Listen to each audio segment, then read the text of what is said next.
Somewhere beneath the freezing black of the Arctic, a shape moves. It doesn't make a sound. It leaves no wake. It doesn't breathe. But it is very much alive.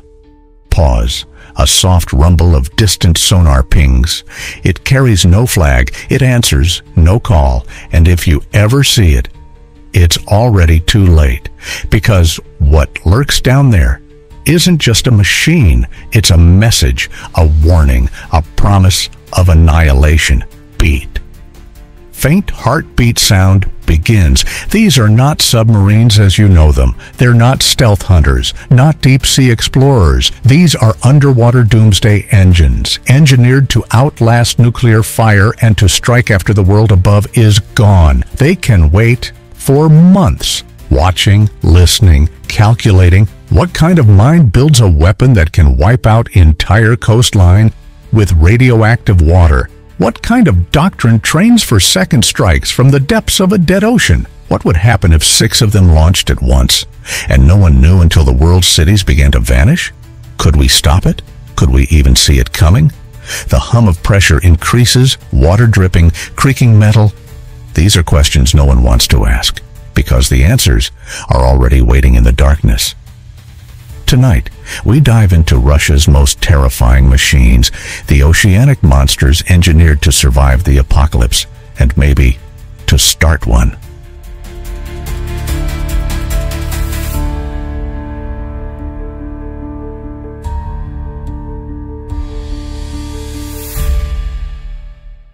The Oscar II class was never meant to hide.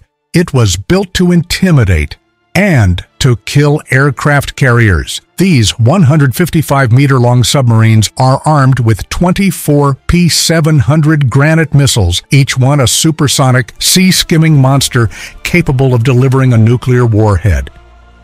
Designed during the Cold War, Oscar IIs were meant to roam the oceans, hunting U.S. carrier strike groups like apex predators. But brute force has its price. They're loud, they're massive, and in the underwater world, noise is death.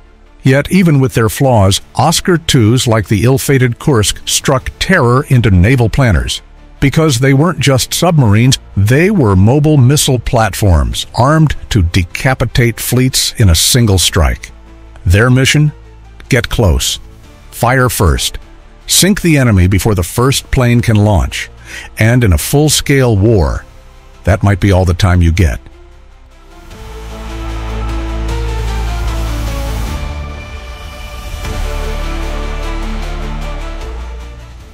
If the Oscar is a hunter, then the Borei is an executioner. You won't hear it, you won't see it, but by the time its missiles rise from the ocean, it's already too late. The Borei class is Russia's new generation ballistic missile submarine. It is sleek, efficient, and deadly quiet, thanks to pump jet propulsion, a technology once reserved for the U.S. Navy's most advanced subs. Each Borei carries 16 Bulava SLBMs, submarine-launched ballistic missiles. Each Bulava can carry up to 10 independent nuclear warheads. Each warhead can strike a different city. That's 160 targets per submarine, and they're designed to survive the apocalypse, operate under Arctic ice, evade sonar, launch a counterattack even after Moscow is vaporized. This is no weapon of war, it's a weapon of vengeance.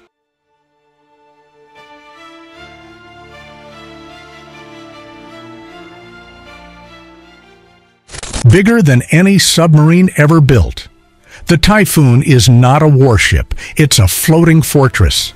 Launched in the early 1980s, the Typhoon class is a relic of Soviet ambition, over 175 meters long, with 20 nuclear missiles, a crew of over 150, and enough space inside for a gym, sauna, and swimming pool. Why?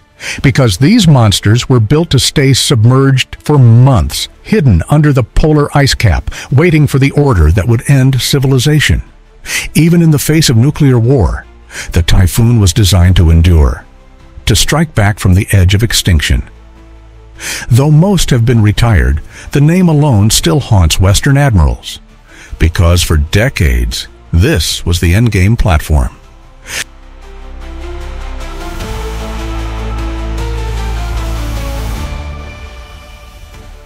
And then came Belgorod, the longest submarine in the world. But length isn't what makes her terrifying. It's what she carries. Inside her 184-meter hull lies a payload so nightmarish it sounds like science fiction. The Poseidon, a nuclear-powered autonomous torpedo capable of traveling 10,000 kilometers, undetected, untouched, unstoppable. Its mission? Not to sink ships, but to eradicate cities, armed with a 2-megaton or even 100-megaton warhead. Poseidon can detonate off the coast of a nation, triggering a radioactive tsunami, a wall of water laced with fallout, designed to poison coastlines for generations.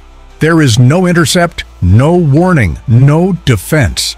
And Belgorod can carry 6 of them. But that's not all. Belgorod is also a spy sub capable of deploying deep-sea drones, mini-submarines, and tapping undersea cables. She doesn't just fight wars, she prepares the battlefield for a new kind of conflict, a war in the dark, underwater, without rules.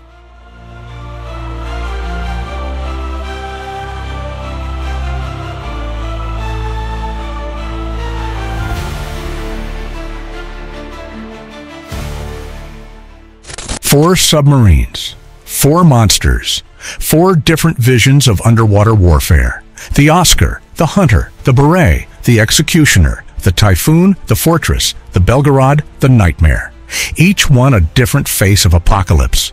So here's the real question. If war ever breaks out between NATO and Russia, will the first strike come from above, or will it rise from the depths? Will we hear the missile, or only the silence that follows? The ocean hides many secrets, and some of them are armed with the end of the world